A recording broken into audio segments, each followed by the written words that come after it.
हुजूर से रिश्ता मजबूत होगा तो नमाज नफ़ा देगी। अगर नबी पाक अलैहिस्सलाम से रिश्ता मजबूत होगा तो अल्लाह तबारक व तआला के घर का तवाफ़ नफ़ा बख्श होगा। अगर रसूल पाक से रिश्ता मजबूत होगा तो फिर सदक़ात, खैरात, ज़कात, फितराने, ये सारी चीज़ें सूदमंद होंगी। लेकिन अगर हुजूर से रिश्ता नहीं, नबी पाक से ताल्लुक़ नहीं, एहसासात और जज्बात उस कैफियत के नहीं, तो फिर बहुत सारे आमाल ऐसे हैं। बहुत सारे साहबजादा सैयद फैज़ुल हसन शाह साहब आलम मुहारवी रहमतुल्लाह अलैह से एक शख्स ने कहा था, जी ये क्या बात हुई कि मैंने कल एक मौलाना की तकरीर सुनी है तो वो कह रहे थे कि मोहब्बत रसूल ना हो तो कोई शय भी नहीं होती। तो शाह साहब फरमाने लगे, तू सादा बंदा है, तुझे सादी मिसाल दे के बात समझाता हूँ। कहने लगे, खातून ने मुझे आके कहा था एक दिन कि मेरा खामन बिला वजह मारता है, जब उसका दी जाता है वो डंडा निकाल लेता है। तो शाह जी कहते हैं, मैंने उससे पूछा कि ताज़ी लड़ाई किस बात पे हुई? तो कहने लगी, मुझे जाती दफ़ा क्या गया था कि मेरे वापिस आने तक मसूर की दाल पका देना। तो मैंने प्याज भी काटे, लहसुन भी छीला, मसाला भी बनाया, पानी भी डाला, घी भी डाला, बस ना गलती से ना मैं दाल डालना भूल गई। तो आप देखें, इतनी सी बात पे उसने मुझे मारा है। हर चीज़ ही डाल दी है तो सिर्फ दाल ही तो नहीं डाली। तो शाह जी कहते हैं, मैंने कहा कि बस ये बात तुझे भी समझानी है, ये नमाज भी हो, हज भी हो, रोज़ा भी हो, ज़कात भी हो, लेकिन अगर मोहब्बत रसूल की दाल नहीं ना डालता तो कोई एक शय भी उसे फ़ायदा नहीं देती, नफ़ा बख्श नहीं होती। हुजूर की मरकज़ी हैसियत है, मरकज़ी। फ़ला व रब्बिका ला युमिनूना हत्ता युहक्किमूका फ़ीमा शजरा बैनहुम। और इस अंदाज़ की ये वाहद आयत है कुरान पाक में।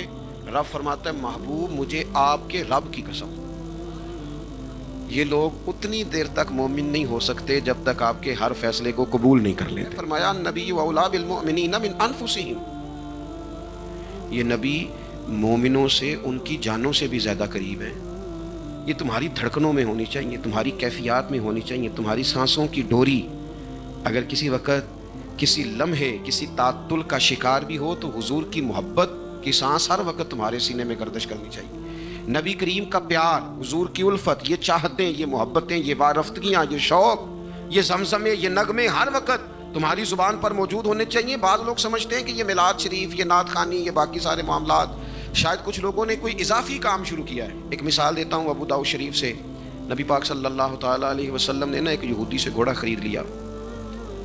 सरवर कायनात अलैहिस्सलाम ने उसे कहा, मेरे साथ मैं तुझे इसकी रकम देता हूँ। उसके साथ जिस वक़्त कीमत का तयन हो रहा था, सौदा हो रहा था, तो यहाँ महबूब थे, यहाँ वो यहूदी था। महबूब ने फरमाया, आ जा थोड़ा सा। हुजूर आगे चले, वो ज़रा पीछे रह गया। पीछे से लोगों ने उसे कहा कि तूने सस्ता बेच दिया है, ज़्यादा कीमत लगा दी। मुकर गया वो। अल्लाह के हबीब अलैहिस्सलाम ने कहा, ये पैसे रख लो और घोड़ा दे दो। कहने लगा, मैंने बेचा ही नहीं। महबूब करीम ने फरमाया, कैसी अजीब बात करते हो, सौदा तय हुआ है, कीमत का तयन हुआ है और चंद कदमों के फासले पे तुमने इनकार कर दिया। बात थोड़ी सी आगे बढ़ी तो लोग जमा हो गए, मुसलमान भी, यहूदी भी, दीगर भी। अब सब लोग वहाँ इकट्ठे हैं, बात हो रही है, वो इसरार कर रहा है कि मैंने नहीं बेचा। महबूब फरमाते हैं, तुमने बेचा है। अब उसने एक बात की, एक बंदा भी अगर कह देना कि मैंने घोड़ा बेचा है और आपने खरीदा है तो मैं देने को तैयार हूँ। वहाँ कोई बंदा मौजूद ही नहीं था तो एक कहेगा कैसे? जैसे ही उसने ये मुतालबा रखा, हुजूर अलैहिस्सलाम के सहाबी हज़रत खुज़ैमा रज़ी अल्लाह ताला अन्हु मजमे के बीच में से बोल पड़े। कहने लगे, मैं देता हूँ ना गवाही। या रसूल अल्लाह सल्लल्लाहु ताला अलैहि वसल्लम, आपने ख़रीदा है और इसने बेचा है, मैं देता हूँ गवाही। उसने जो मुतालबा किया था वो पूरा हो गया, उसे पैसे दिए गए, घोड़ा लेके गुलाम घर चले गए। महबूब ने हज़रत खुज़ैमा की तरफ देखा तो मैं, तूने तो देखा ही नहीं था, गवाही कैसे दे दी? दो जुमलों में जनाब खुज़ैमा ने ईमान की हकीकत खोल के रख दी।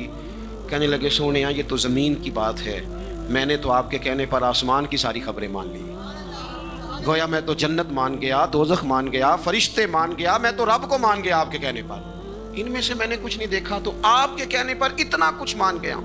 सरवर कहूँ कि मालिक व मौला कहूँ तुझे, बागे खलील का गुले ज़ेबा कहूँ तुझे, तेरे तो वस्फ ऐबे तनाही से हैं भरी, हैरान हूँ मेरे शाह, मैं क्या क्या कहूँ तुझे।